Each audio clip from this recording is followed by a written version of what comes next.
हाय, हम बेसन से बहुत हेल्दी नाश्ता बनबा जा रहल छी। अहाँ से वीडियो के पूरा जरूर देखबे और ज़्यादा से ज़्यादा लाइक सब्सक्राइब शेयर जरूर करबे। तो 1 कप हम एतऽ बेसन लऽ लेलिए हँ।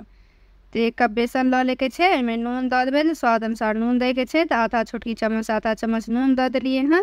आ नून दऽ कऽ मिक्स कऽ देबै। एहिमे कनी कनी पानि दऽ के एकरा घोरि लेबै। तो कनी गड़गड़े बेसन घोरे के छै तो कनी कनी पानि दऽ के घोरि लेबै। जे ढेकरी नहीं रहा बेसन में खूब बढ़िया से एकरा फेंट लेके छै। देखियो कनी कनी पानी दऽ के हम फेंट लेलिए हँ। एहन गड़गड़ एकरा राखे के छै बेसन के, ऐसे पातर नहीं करबे। अब गैस पर में एक तवा लऽ लेलिए हँ। तवा जहन गरम भऽ गेलै हँ, ताहि पर कनी पानी छीट देलिए हँ। पानी छीटला के बाद टिश्यू पेपर से पोछि लेबै या कोनो कपड़ा साफ कपड़ा से पोछि लेके छै तवा। अब एहि पर 1 कड़छ दऽ देबै बेसन।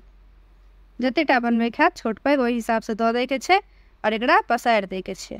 तो डोसा जेना गोल पसारि देबै। तो देखिए खूब बढ़िया से एकरा हम पसारि देलिए हँ।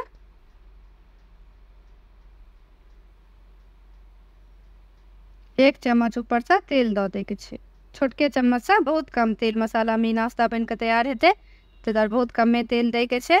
अब एहि के ऊपर हम 1 चम्मच ग्रीन चिली सॉस लऽ लेलिए हँ।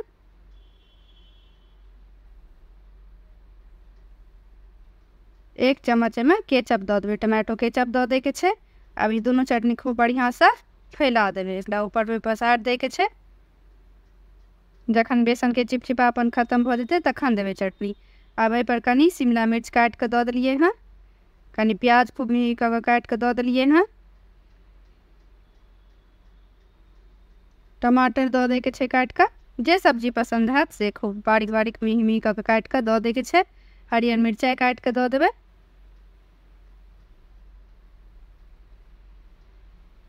पनीर दऽ देबै। तो पनीर के हम पहले ये घैंस के राखि लेने छलहुँ हँ। तो पनीर घैंस के से दऽ देबै या हाथ से तोड़ के पनीर के से दऽ दै के छै।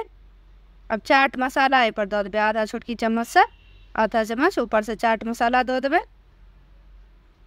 अब ऊपर से नून नहीं देबै, कियाकि बेसन में नून देने छियै तो बेसी भऽ जेतै, नहीं दै के छै। अब खूब बढ़िया से दबा दै के छै और एकरा फोल्ड कऽ दै के छै।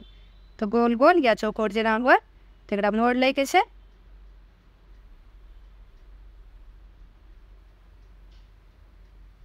तो देखियो बहुत हेल्दी और बहुत तुरंत बन के तैयार हो जाए छै। तो एक और अहाँ सबके हम बना के दिखा दै छी। तो जतेक छोट पैघ जते बनबे के हैत ओहि हिसाब से बेसन के घोल तवा पर में दऽ दै के छै और एहि पर में पसारि दै के छै। डोसा जेना फैला दै के छै। अब जहन ऊपर से सूखि जेतै बेसन चिपचिपापन नहीं रहतै तहन आधा छोटकी चम्मच से आधा चम्मच एहि पर में तेल दऽ देबै। फैला देबै तेल। अब 1 चम्मच ग्रीन चिली सॉस दऽ देबै और 1 चम्मच टमाटो केचप दऽ दै के छै। अब खूब बढ़िया से एकरा ऊपर चटनी लगा देबै। चम्मच से पसारि दै के छै।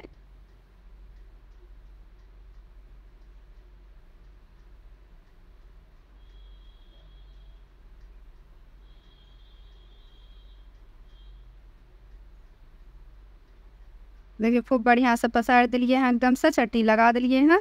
अब फिर एहि पर काटल प्याज दऽ देबै।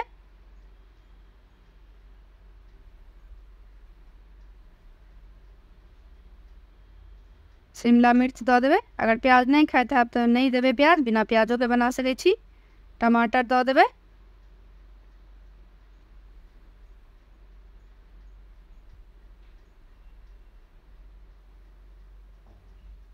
हरियरका मिरचाई से दऽ देबै।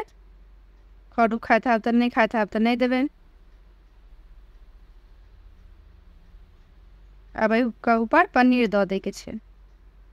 बिना पनीरो के बना सकै छी। पनीर दऽ देबै तो कनी टेस्ट और बढ़ि जेतै एकर।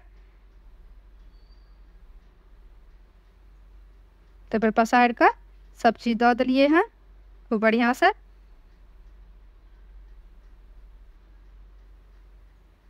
फिर से आधा चम्मच चाट मसाला दऽ देबै।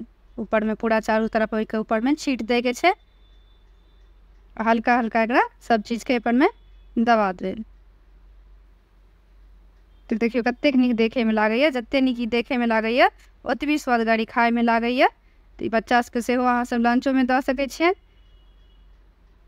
तुरंत बन जात।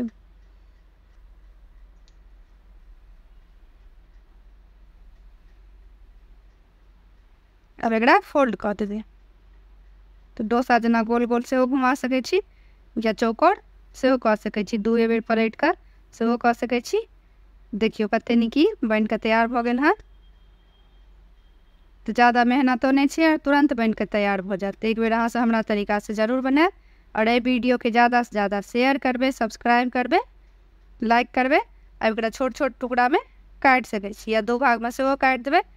जेहन मोन हुए तेहन ओहि हिसाब से अहाँ सब काट कऽ एकरा लंच डब्बा में सेहो दऽ सकै छी या शाम के सेहो नाश्ता में खा सकै छी। तो देखियौ कते नीक बन के तैयार भेल हँ।